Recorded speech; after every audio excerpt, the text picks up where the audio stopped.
Good evening friends, कैसे हैं आप लोग। आज हम लोग टैगा तुल्य जलवायु पर डिस्कस करेंगे। जो हम लोग का विश्व जलवायु प्रदेश था उसमें अगली जलवायु प्रदेश है ये। तो टैगा तुल्य जलवायु पे हम डिस्कस करते हैं। इसका हम देखते हैं कि धरातल पर और अक्षांशीय विस्तार क्या। पहले देखते हैं अच्छा अक्षांशीय विस्तार क्या है इसका।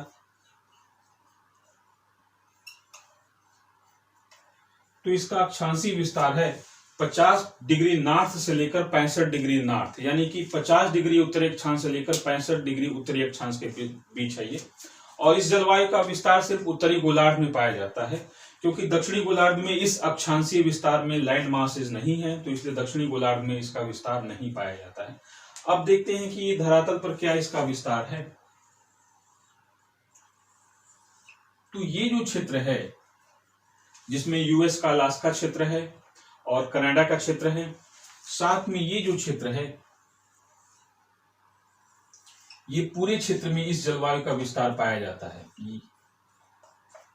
जिसमें उत्तरी आयरलैंड है, स्कॉटलैंड, उत्तरी स्कॉटलैंड है, स्कैंडिनेवियाई देश हैं जिनमें नॉर्वे, स्वीडन, फिनलैंड है, उत्तरी जर्मनी है, डेनमार्क है, पोलैंड है, इस्टोनिया है, लातविया है, लिथुआनिया है, बेलारूस है और रशिया का भाग है। ठीक है, इस धरातल पर इसका इस तरह से विस्तार है, टैगा तुल्य जलवायु। तो अब हम आते हैं इसकी अन्य विशेषताओं पर डिस्कस करते हैं। इसकी अन्य विशेषताएं क्या हैं।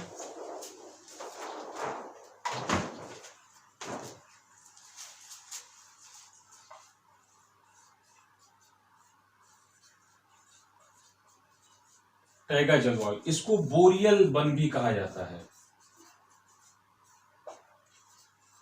बोरियल वन, या इसको साइबेरिया तुल्य जलवायु भी कहा जाता है, और इसे शंकुधारी वन क्षेत्र भी कहा जाता है।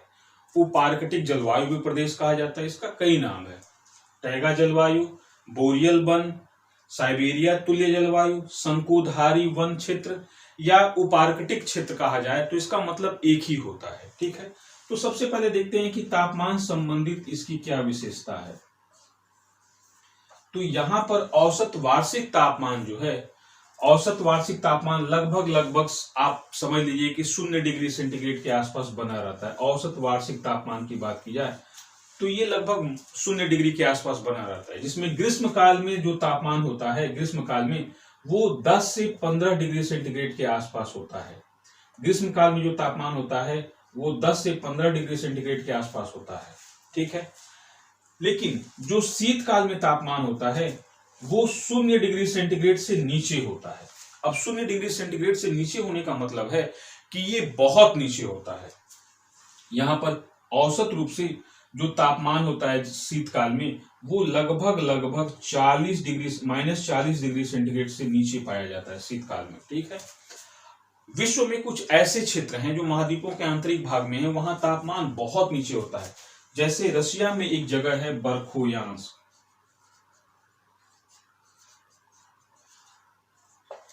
बर्खोयांस्क की विशेषता यह है कि जो वासित क्षेत्र हैबिटेट एरिया है, जहां मनुष्य की बस्ती पाई जाती है, अस्थायी बस्ती है, इस क्षेत्र में वो बर्खोयांस्क इसकी जगह है जो हैबिटेट एरिया है और सबसे कम तापमान पाया गया है। यहां पर जो तापमान पाया गया है वो -68 डिग्री सेंटीग्रेड दर्ज किया गया है। हालांकि कुछ लोगों का कहना है कि बर्खोयांस्क के थोड़ी दूर पर ही साखा रिपब्लिक जो रशिया का क्षेत्र है उसी में ही याकुतिया एक जगह है जहां पर सबसे न्यूनतम तापमान -72 डिग्री सेंटीग्रेड दर्ज किया गया है।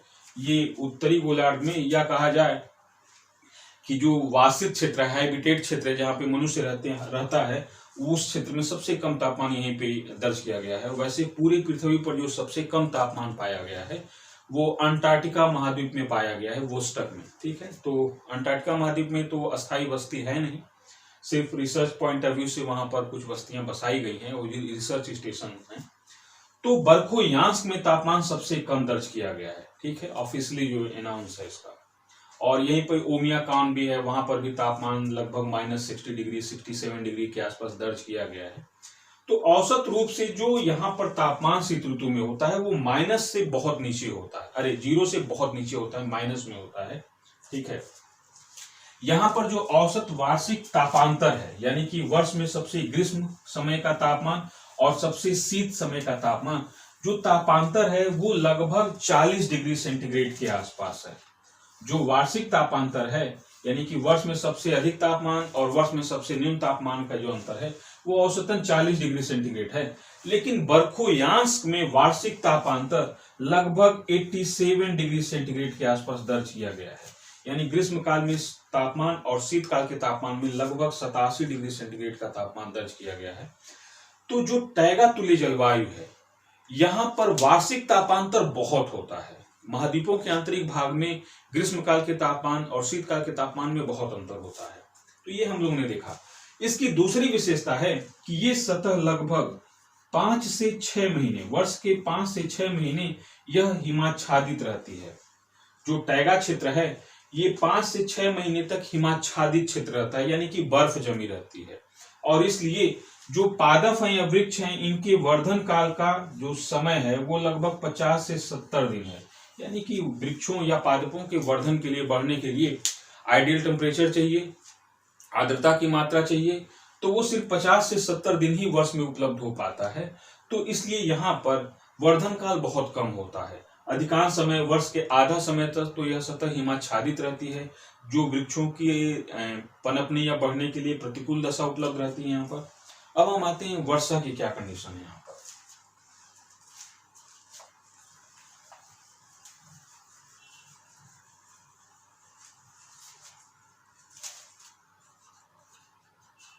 यदि वार्षिक वर्षा की मात्रा देखी जाए तो यहाँ पर लगभग 30 सेंटीमीटर से 60 सेंटीमीटर के बीच वार्षिक वर्षा की मात्रा पाई जाती है। ठीक है, लेकिन जो महाद्वीपों के आंतरिक भाग में है या जो महाद्वीपों के अंदर बसे हुए क्षेत्र हैं, वहां पे वार्षिक वर्षा की मात्रा कम होती है। जो तटीय क्षेत्र हैं वहां पर वार्षिक वर्षा की मात्रा थोड़ी अधिक होती है। वर्षा की पहली विशेषता तो यह है कि यहाँ पे वर्षा 30 से 60 सेंटीमीटर के आसपास होती है। यहाँ पर ग्रीष्म काल में जो वर्षा होती है, सामान्य रूप से ग्रीष्म काल में थोड़ी अधिक वर्षा होती है, तो ग्रीष्म काल में जो वर्षा होती है वो जल के रूप में होती है, जबकि शीत काल में जो वर्षा होती है वो हिम के रूप में होती है, स्नो के रूप में होती है। तो ग्रीष्म काल में जो वर्षा होती है वो जल के रूप में होती है और शीत काल में जो वर्षा होती है वो हिम या स्नो के रूप में होती है। और दोनों के बीच में क्या संबंध पाया जाता है, जैसे किसी स्थान पर यदि 10 सेंटीमीटर स्नोफॉल होता है, किसी स्थान पर यदि 10 सेंटीमीटर स्नोफॉल होता है और किसी स्थान पर यदि 1 सेंटीमीटर जल के रूप में वर्षा होती है, तो दोनों की मात्रा लगभग समान हो जाएगी। यानी कि कहीं पर 10 सेंटीमीटर स्नोफॉल होता है और कहीं पर किसी स्थान पर 1 सेंटीमीटर वर्षा होती है, तो दोनों में समान जल की उपलब्धता होगी। ठीक है, तो ये स्नो और जल के बीच में संबंध पाया जाता है। ठीक है, यहाँ पर वर्षा क्यों इतनी कम होती है, उसका कुछ खास कारण ये है कि पहले तो ये होता है कि यहाँ पे सतह का तापमान ही इतना कम होता है कि जिससे वाष्पीकरण नहीं हो पाता है। जब वाष्पीकरण नहीं होगा तो वायु में आर्द्रता की मात्रा ही कम होगी, और जब आर्द्रता की मात्रा कम होगी तो वर्षण कम होगा, क्योंकि वर्षण के लिए सबसे जरूरी है कि वायु में आर्द्रता की मात्रा अधिक हो, उसमें भी सापेक्षिक आर्द्रता 100% पहुंचे, वायु संतृप्त हो, संघनन हो, फिर वर्षण होगा। तो यहाँ पे आर्द्रता की मात्रा ही कम होती है। और दूसरा, ये क्षेत्र लगभग प्रतिचक्रवाती दशाओं में फंस जाता है। तो प्रतिचक्रवाती दशाओं के कारण यहाँ पर वायु वायुमंडल से नीचे अवतलित होती है, जबकि वर्षा होने के लिए वायु धरातल से ऊपर उठे तब वर्षा होगी। यहाँ पर उल्टी दशा पाई जाती है कि वायुमंडल से वायु धरातल पर नीचे आती है, बैठती है नीचे। तो इसलिए यहाँ पर वार्षिक वर्षा की मात्रा कम है। जो वर्षा होती है वो मुख्य रूप से शीतोष्ण कटिबंधीय चक्रवातों के माध्यम से होती है, और या एयर मासेस जो होती हैं उनके भ्रमण से होती है वर्षा। अब आते हैं वनस्पति की क्या विशेषता है यहाँ पर।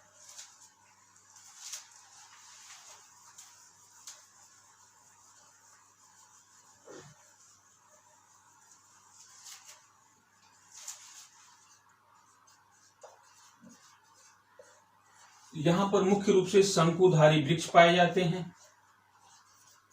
जिनको कोणधारी या कोनिकल शेप वाले वृक्ष कहते हैं। उनके शेप ऐसे होते हैं, इस तरह से वृक्ष होते हैं, क्रिसमस ट्री टाइप से।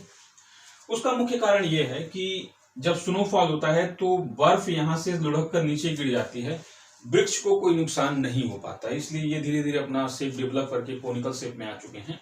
और दूसरा कारण ये होता है कि इस पे अगर ऊपरी भाग पे स्नो कवर रहता भी है, अगर हिमाच्छादन रहता भी है, तो नीचे से खुला रहता है वृक्ष, जिससे पत्तियां प्रकाश संश्लेषण द्वारा भोजन का निर्माण करती हैं और अपने आप को जीवित बनाए रखती हैं। ठीक है, तो इसमें मुख्य रूप से जो वृक्ष है वो फर है, स्प्रूस है और लार्च है। ठीक है, इस प्रकार के वृक्ष पाए जाते हैं जो मुख्य रूप से सदाबहार हैं।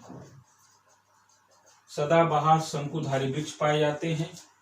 लेकिन यहाँ पर क्या हुआ कि जो ये क्षेत्र है, टैगा तुल्य जलवायु वाला जो क्षेत्र है, यहाँ पर बड़े पैमाने पर वृक्षों को काटा गया और एग्रीकल्चरल लैंड का विस्तार किया गया, कृषि भूमि का विस्तार किया गया। धीरे धीरे देखा गया कि यहाँ पर कृषि के लिए अनुकूल दशाएं नहीं है, तो फिर छोड़ दिया गया वैसे ही पड़ती भूमि को। तो फिर धीरे धीरे दूसरे प्रकार के वृक्षों का यहाँ पर उद्भव हुआ, विकास हुआ, और यहाँ पर जो दूसरा सेकेंडरी सक्सेशन हुआ सदाबहार वनों के बाद जो दूसरा आया, उसमें मुख्य रूप से पर्णपाती प्रकार के वृक्षों का विकास हुआ। यानी कि सेकेंडरी सक्सेशन में यहाँ पर पर्णपाती प्रकार के वृक्ष पाए गए। ठीक है, और इकोसिस्टम की दृष्टि से देखा जाए तो विश्व में जो भूमध्य रेखीय सदाबहार वर्षा वन है वो सबसे महत्वपूर्ण है। लेकिन एरिया के हिसाब से देखा जाए, क्षेत्र के हिसाब से देखा जाए, तो सबसे ज्यादा इन्हीं टैगा तुल्य या शंकुधारी वृक्षों का विस्तार पृथ्वी पर पाया जाता है। ठीक है, तो हमने जो मैप में देखा हम लोगों ने, और साथ में ये जो पर्वतीय क्षेत्र हैं वहां पर भी वनों का विस्तार है, जो लगभग 3500 मीटर से अधिक ऊंचाई या 3000 मीटर से अधिक ऊंचाई वाले जो क्षेत्र हैं, चाहे वो किसी भी अक्षांश में स्थित हों, इवन हमारे हिमालय पर्वत में भी लगभग 3500 से अधिक ऊंचाई वाले क्षेत्रों में ये शंकुधारी वृक्ष पाए जाते हैं। ठीक है, तो इसका मतलब है कि पारिस्थितिकी दृष्टि से देखा जाए तो ये वन बहुत महत्वपूर्ण है। और जैव विविधता की दृष्टि से देखा जाए तो यद्यपि ये बहुत ज्यादा सशक्त नहीं है, फिर भी बहुत अधिक यहाँ पर जीव जंतु पाए जाते हैं, जिसमें खास करके मूज हैं, कैरिबू हैं, ग्रिजली बियर्स हैं, मार्टिन्स हैं, वुल्वरीन हैं, ये जीव जंतु पाए जाते हैं, या खरगोश हैं, रोडेंट्स भी बहुत पाए जाते हैं। लेकिन बहुत ज्यादा इनका शिकार किया गया है, वनों की कटाई की गई है, जिससे जीव जंतु यहाँ पर बहुत ज्यादा प्रभावित हुए हैं, इकोसिस्टम डिस्टर्ब हुआ है यहाँ का भी। और ये बहुत नाजुक इकोसिस्टम है, जो आज के समय में जो समस्याएं हम झेल रहे हैं, जो ग्लोबल वार्मिंग है या जलवायु परिवर्तन है, उसका सबसे ज्यादा प्रभाव इन्हीं क्षेत्रों पर पड़ने वाला है, क्योंकि ये बहुत नाजुक या जिनको कहा जाता है वनरेबल इकोसिस्टम्स के रूप में है ये। ठीक है, तो इनको बचाना बहुत जरूरी है।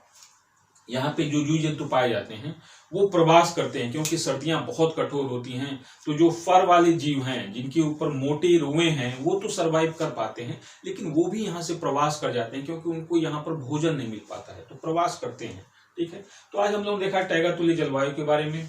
नेक्स्ट डे हम लोग डिस्कस करेंगे टुंड्रा तुल्य जलवायु, जिसको ध्रुवीय जलवायु भी कहा जाता है, उस पर डिस्कस करेंगे। तो मुझे पूरी उम्मीद है कि ये समझ में आया होगा आपको।